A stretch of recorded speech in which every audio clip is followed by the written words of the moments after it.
Hi there, it's Kevin with the Rogue Market. Continuing off our discussion we were having yesterday with the top cards under $20, today I'm going to look at the top cards under $10 for Commander. So let's start off with our number one. This is the Kaldor Outpost. You can see the price point is right around $10 on TCG Mid and is being sold for $8.50 at Card Kingdom. This is played in 1,810 decks. I don't know, that might have made our list yesterday and I just didn't see it because I didn't scroll down enough of the cards. But anyway, 1,800 decks is quite substantial.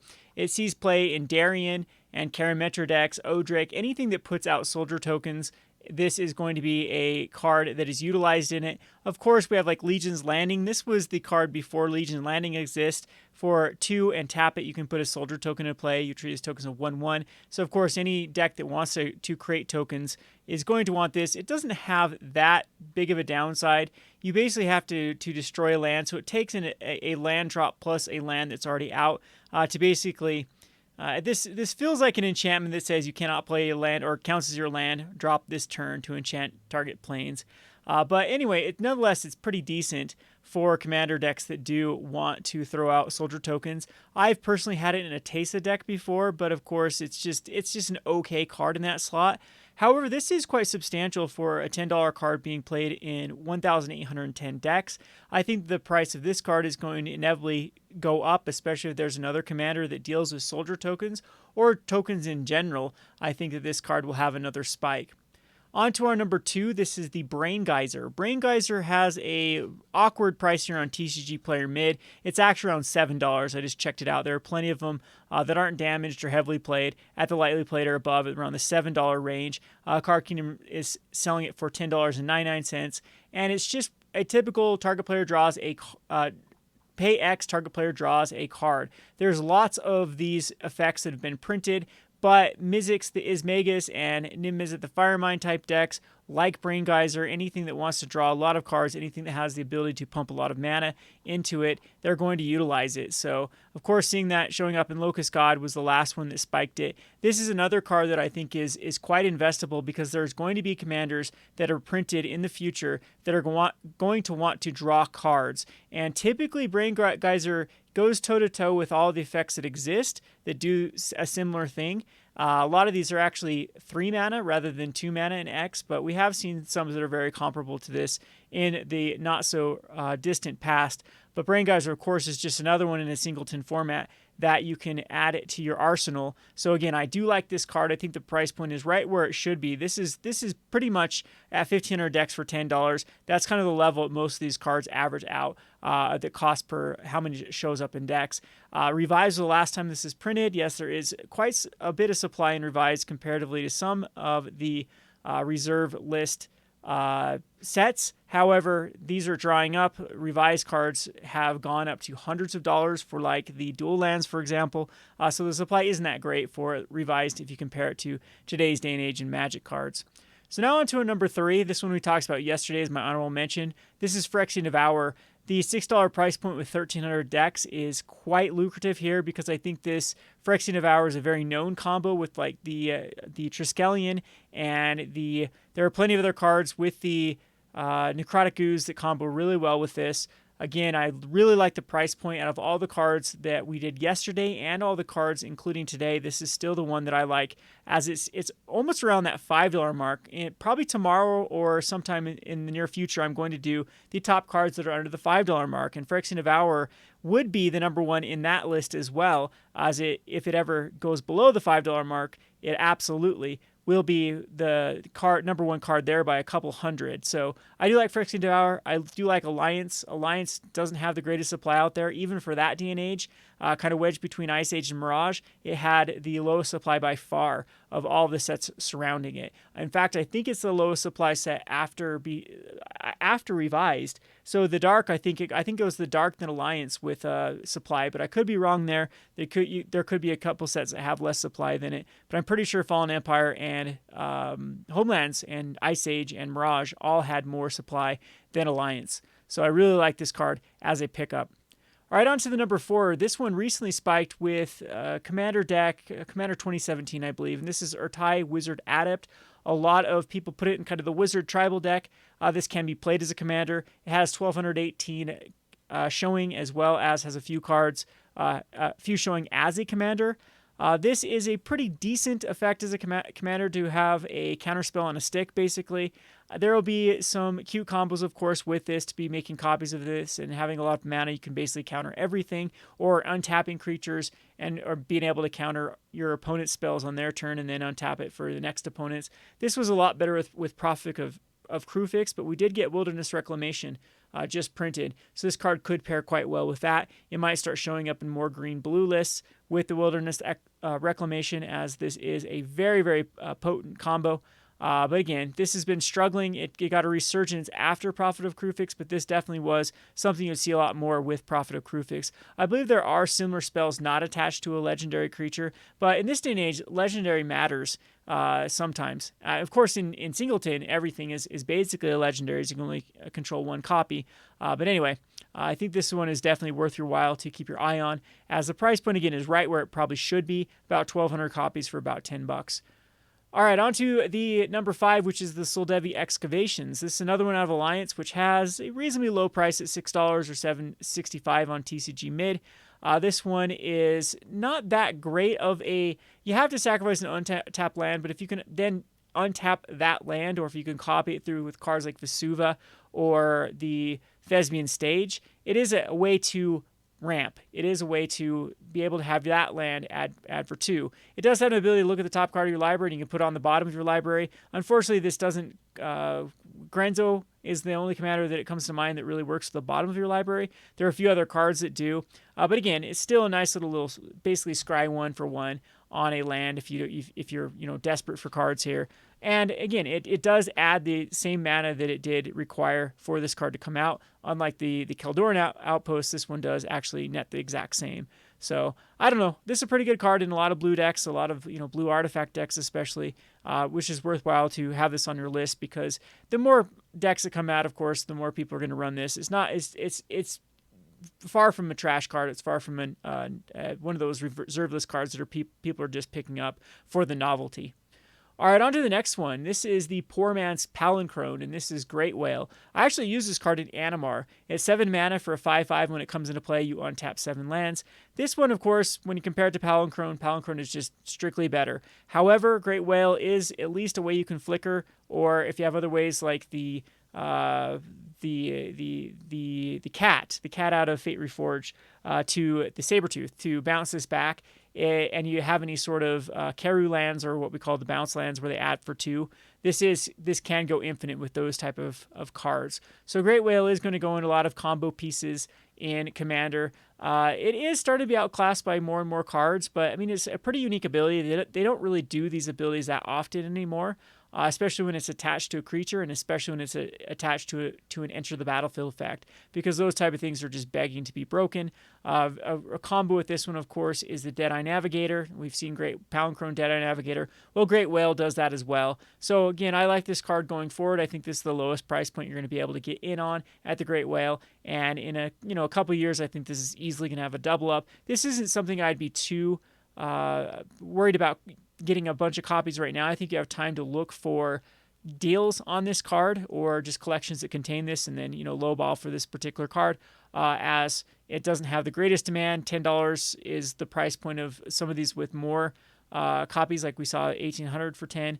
This is definitely from one of the later sets for the reserve list here, but it's still a very, very powerful card.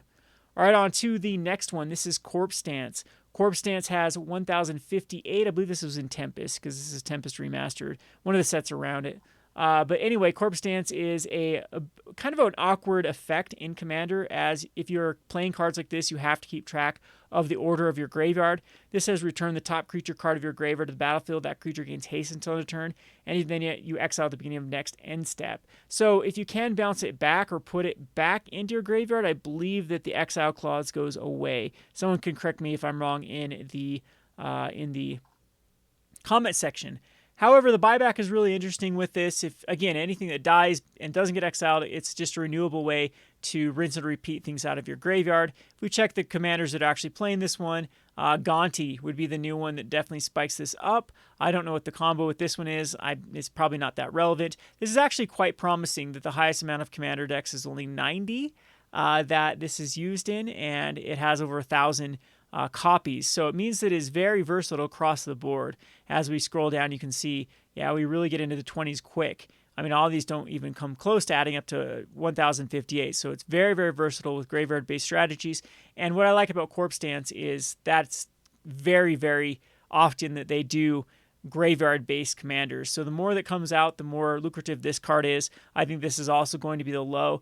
You can still pick your copies under $10 at TCG Player, and Card Kingdom has a little bit higher at $11. But yeah, this one's a goodie too. Most of these are pretty good on this list. I was quite surprised about these particular cards. All right, so let's go on to the next one. This is Hall of Gemstones. Hall of Gemstones is a 3-mana enchant world. During each player's upkeep, that player chooses a color. Until end of turn, each mana-producing land produces mana of the chosen color instead of its normal mana. So it's kind of a weird Blood Moon type effect. It doesn't lock people out of mana, but it blocks them out of types of mana. So this is going to be a headache for many of the multicolored commanders to be able to produce their commander. Unfortunately, with Commander, a lot of mana is produced through either creatures or mana rocks. So again, I don't know how, if this might be played more in like the more competitive end of Commander, but a lot of times this isn't like a slot that you want to chuck in your average Commander deck. I'm pretty sure though, if we go down the list, it's going to be a wide array of commanders that are utilizing this. It looks like Omnath would be the number one, but this is the number one green commander at the moment. And there are a few other, nothing too special here. It does look like it is spread wide between a bunch of commanders, which is good because it means it's very versatile, and that number will continue to tick up. It won't take like a commander that works with it to spike it up. So, I mean, that's kind of the difference between something that's going to have a nice steady trajectory and something that's going to probably have more of a spike in the future. So if we look at comparing the cards here, Corp Stance is probably something, well, I don't know. We kind of prove that it goes in a lot of graveyard base, but this is a card that will probably spike when a graveyard base commander comes out and people will use Corp Stance in it. Hall of Gemstones, I don't think there's a commander that could really spike this. Therefore, it's going to continue to tick up and never have that huge spike. So it depends on your investment strategies, which one you prefer, would be which target to go for between these two. All right, on the next one, this is Illusions of Grandeur. This is when it enters the battlefield, you gain 2 life, and when it leaves play, you lose 2 life, and has a cumulative upkeep of 2. So I'm pretty sure there's ways to manipulate this that works off of like life gain and then flickering it if whenever you gain life, do something. Possibly not. It looks like it's something that people are actually putting mainly in Zedru the Great-Hearted. So again, here's one that only goes in a very, very particular commander, and this is a donate commander. Zedru is very popular though. Every playgroup has a Zedru player. Every future playgroup will have a Zedru player, and that's what's good for Illusion of Grandeur. Is it's probably one of the better things to actually give to your opponent to make them lose 20 life. So keep that in mind with Illusions of Grandeur. There's a couple of them that were quite interesting under the $5 mark too that worked particularly as Zedru by having negative effects to donate to your opponents. So again, though, I don't really like the price point and how narrow this is comparatively to the rest of them. I think this is one of the worst ones, but it all depends. If you really are thinking that Zedru is going to continue to have popularity, continue to have a lot of deck lists being posted, and like I said before, a lot of playgroups actually adopting a Zedru, then yeah, Illusions of Grandeur will eventually be outstretched. So again, back to your investment strategies, this is probably a proven card that goes in the vast majority of a specific deck, which might be more lucrative than something that is more of a scattershot approach, goes in many decks but not really any deck, or something that may take another commander to be printed like or tie in the future to work with it. All right, and then last but not least, this is actually the top card under $5. This is Rainbow Veil. Rainbow Veil has over 1,022 decks and has a low price of $2.50. However, this is Fallen Empires, and if I remember correctly, Fallen Empires had a print to demand, and it was printed for many years after it was old. And this was even up until recently, you could find Fallen Empire packs for super, super cheap. They didn't really have a rare, I believe. I thought they had Uncommon 1 and Uncommon 2 in the packs, and they didn't have 14 cards in a pack. It was less cards than that. So it wasn't that popular of a set, but they printed it like crazy. Rainbow Veil, though, is a card that sees decent amount of play comparatively to its counterparts. But again, we're looking over here. It's in the either Happy Helper decks like Feldogriff and Kainos and Tiro of Meletis, or in Zedru. So this is very similar to Illusions of Grandeur. It goes in very specific decks. You see some 5-color decks run it, but at this day and age, there's plenty of ways to fix your mana without having to play something like Rainbow Veil. However, like the Happy Helper decks like Zedru or Feldogriff or Kainos and Tiro of Meletis, that have that sort of theme in Commander. Every playgroup has one. Every playgroup has a Feldogriff player or a Happy Helper player. This is a card that is going to probably go in those as this land continues to switch sides over and over and over. And who knows, maybe in the future too, they might print another commander that says if your opponent controls one of your permanents, do something. It could easily happen, and Rainbow Veil could have that price spike because it would be an auto include in that commander. So I do like this one a lot. I think this price point is incredibly lucrative. I think that Rainbow Veils, even from Fallen Empires, isn't enough to distract the way that the price point is just $2.50 for a card that sees over 1,000 decks. I don't know. I still caution everyone. I still think that we are in a reserveless kind of landslide here, or that's not the right word I'm looking for, a decline, before we're going to see it recover. However, the good news is I am really, really betting on a huge growth in the Magic player base. And they will go to Arena first, and then they'll go to their local game stores for Standard. That is assuming we have local game stores left. But they'll then go to their local communities for Paper, and then eventually they'll take that crossroads path. Will they go into Modern? Will they go into Commander? And it seems to be a pretty 50-50 split. Some people do, of course, both. And if they do go in Commander, if there's a large number that do get enticed by Commander, that's just even more people. If the Magic player base doubles, you got to assume that the price will more than double because the supply will be way outstretched at that point. There's not a lot of these reserve list cards left floating around. And, a lot of speculators do have these, but, it takes a while for those to even change hands. And the real player demand for cards that have over 1,000 decks is probably pretty slow to stretch the actual supply. But of course, if that demand gets doubled or tripled by actual players playing the game, that could go up even quicker. So Rainbow Veil is great. Most of these cards are great. If I were to pick again, the one that I am actively investing in, if I can always find good deals on it, it'd definitely be the Phyrexian Devourer. This card I think is the most versatile. It has the most known combos. It's just going to take one command cast of talking about Necrotic Ooze and Phyrexian Devourer in a spotlight for this card to go crazy. The thing about Phyrexian Devourer that makes it a lot different from the other ones here is this card was, before we had the Legacy craze, already like a $4 card. And then when we had the reserve list craze of investing in basically everything, like a blanket across the board investment, this one didn't really change because it was already considered like an expensive card at that point. So a lot of cards that have like 80 decks are now up to $3 to $4 mark because they were once 40 cents and people bought them out. So Phyrexian Devourer, great card. Rainbow Veil, I still think is a pretty good one. Most of these on these lists are pretty good. So be looking for the last episode. We're looking at cards under $5. There's actually some pretty good ones within the 700, 800 copy mark, which some of them are all the way down to like $2. So that'll be interesting when we do that. Anyway, I hope you enjoyed this video. This has been Kevin with the Rogue Market. Thanks for watching.